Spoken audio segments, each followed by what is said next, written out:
Okay, gonna do somewhat of a channel update. Just trying to figure out what to do, and right now I'm in the middle of my antique shuffleboard restoration project.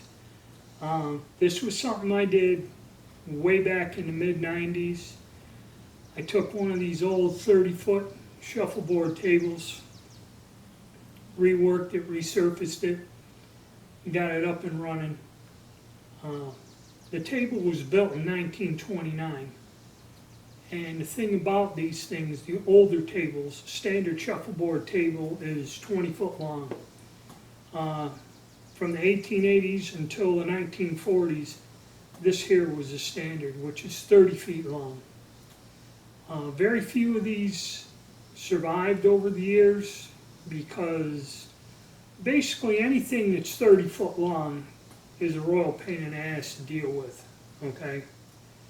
And at one time, this game was very popular and well liked, but the impracticality of having something that is 30 feet long is why kind of the demise of this here.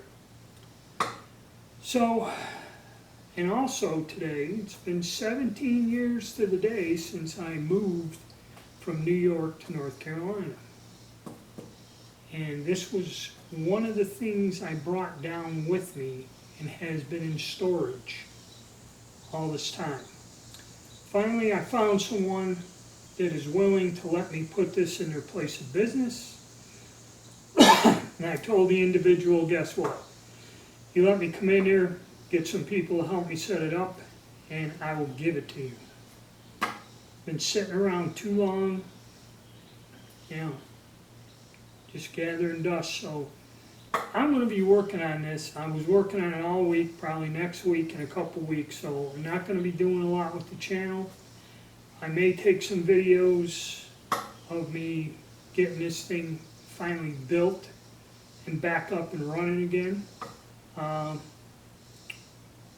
Maybe, maybe not, because a lot of times people, whenever I go videotaping something and have people working around, they get incensed. They don't like being put out on the internet, I guess, because they're wanted or, I don't know, whatever reason. So, right now, we'll take a look at this. This is just the framework. There's a lot more that goes with this. And most of the parts are 15. It actually comes apart into two pieces, two 15-foot long pieces. But it's pretty wild. So we'll take a look. Right now I'm gluing up where the wood cracked over almost 100 years, shattered. I got to try to get it back up and level again, and then reassemble it. So let's take a look at it. Alright, what we have here is about half of the table, but I have to add another 3-foot long sections to this area here. This is the area that got damaged, and I've been gluing and reclamping it. And actually that's where it comes up to the center section, and this is where it all meets up. And if you look down in there, there's two little bolts. When this is assembled in one piece, it breaks apart at this area right here. And this will be where the playing surfaces meet up in the center here. And all that other fun crap. And then generally it should just be two long 15-foot sections of table. You don't find stuff like this anymore, or built like this anymore.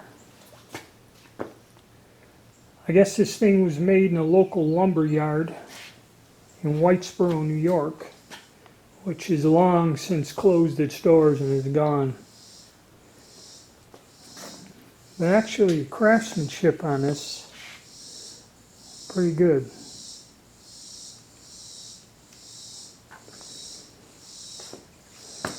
So we'd like to get it up one more time and play a game on it after all these years. So that's a look at my project, what I'm going to be working on. So if you don't hear from me or see anything, if I don't respond to your emails, I want to get this up and done. It is kind of a logistical nightmare. I'm going to need long trailers and a bunch of people. So hopefully I'll get some people, with the guy I'm giving it to. He's going to get some folks and get all the tools together, levels and everything, and hopefully I'll get this thing up and back running again, getting some use out of it. All right, guys, thanks, and stay tuned.